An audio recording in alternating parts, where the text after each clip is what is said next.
Good morning, everyone. Welcome back to Bitcoin News. Again, thank you very much for being here with me. I hope today is wonderful for you.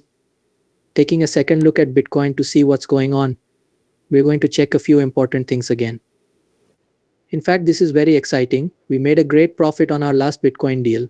We did get filled up. With two trades, we got a good uptick of about 29% in about one trading day, and then 84% 5 days later to stop that huge pump. I'm also keeping an eye on a few other altcoins right now. It's clear that Cardano did pretty well for us too, but the whole point of the situation right now is to make sure we're patient and wait for the right chance. But also knowing that Bitcoin is still more likely to go up than down for a lot of different reasons, we're going to talk about that today. For new viewers, please quickly hit the like button. For long-time viewers, please leave a message below. Again, thank you very much for always doing that. Thank you very much for that. It helps us get this in front of more people, which means that fewer people are hurt and those moon boys stop getting so many views. Once more, whatever. There is nothing inherently wrong with what they do. It's just that they keep getting people to delete their accounts and those people come to my group. Somehow I think it's good, but I also think it's bad from a social point of view. Anyhow, let's look at this number 59,000. There is still a lot of bankruptcy here. A lot of it has been cleaned, maybe half of it or even less. We have 1, 2, 3, 4, 5, and 6. Around 8 to 10 billion in assets were sold for more than 58.6 billion yen. Yes, that is good news and a great sign. Of course, we can see here that shorts are beginning to pile up and spread out. Once more, I don't understand why people keep attempting to short this level.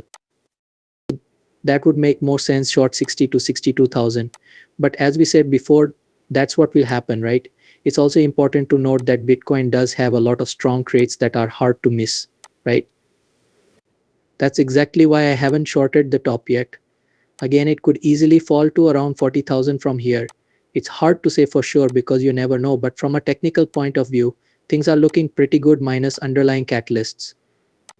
And once more, these closure levels help us figure out why whales might try to push prices in a way that wipes out a lot of accounts.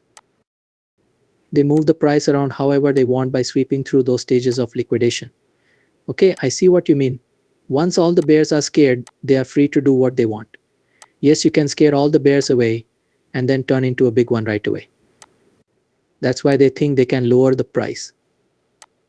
That's why you see these mean little light wicks going up and then back down.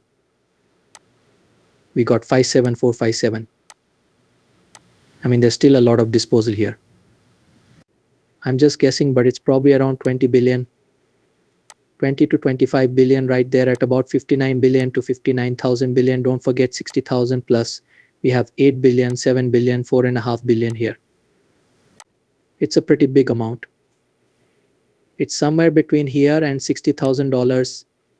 And the bankruptcy value is between $40 and $50 billion. That's a good amount of money, right? Okay, that being said, let's start with the daily timeline and work our way down. Take a look at where we are now and decide what to do next.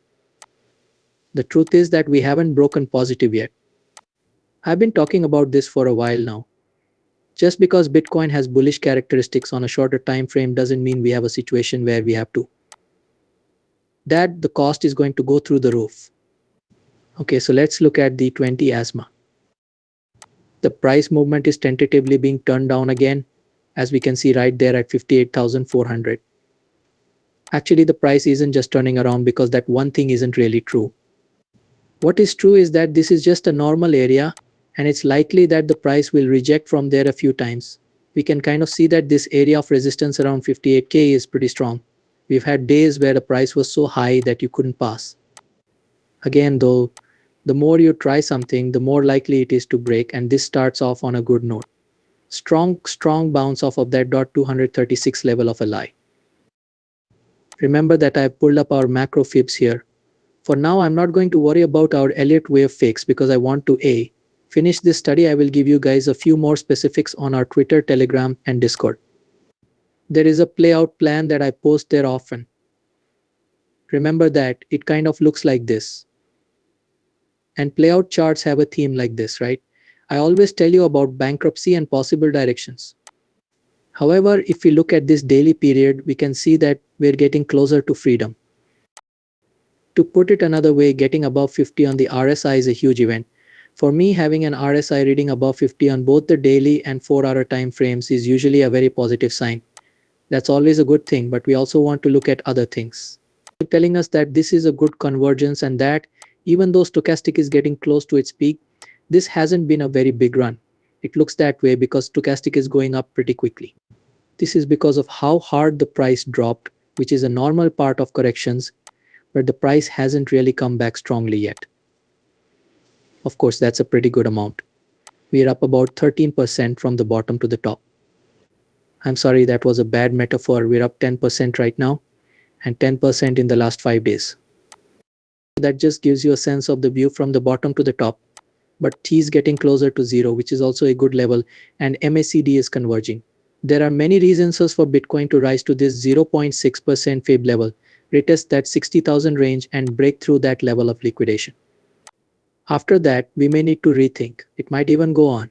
Okay, so you should also remember that we still have a good amount of fair value and or liquidation in the 62,000 area. These are just some of the things we want to pay attention to.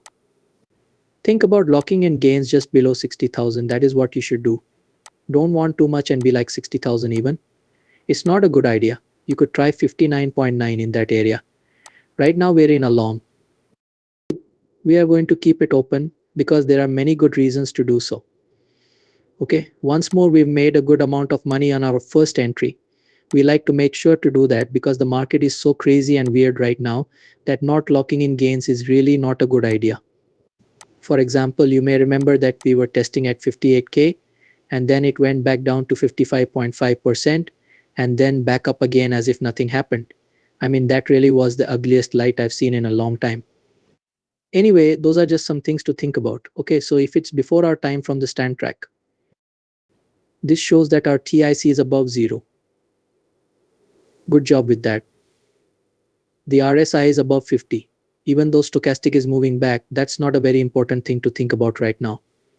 It's not really a big deal. But there is a lot of volume in this most recent downward candle. That's something we need to pay attention to. But remember that negative candles with a lot of volume also mean that there is a lot of pressure to buy. And since we're still above this most recent high, I'm not too worried. This dot, the 382 fib level, is still up pretty well. I think that 57 to 57.3 little range is important because it used to be a very strong resistance range, but now it's becoming a support range. I don't know if you can see it, but resistance is now support. The dynamic has changed, and we can see that our local point of control is around 56,700. It's been known for a while that if you zoom out a bit, you can see a little better, but for now, that's where we are. However, if we look at the MACD, we can see that it's trying to split but hasn't been able to do so yet. This means that we may be due for a correction, and this layer wave may be over since we did set a higher high. We shouldn't be naive enough to think that we'll just shoot straight for 60,000, but a lot of these factors in the 4-hour minus the MACD, which I'm not sure is a strong indicator with all of these other good factors, are telling us that we are more likely to go up. We could also make a trend line here. We're going to keep an eye on that guy and see where it leads us in the end. It's important to keep an eye on this rising trend as long as it stays strong. That's pretty much where we are now. We're going to pay attention to that guy.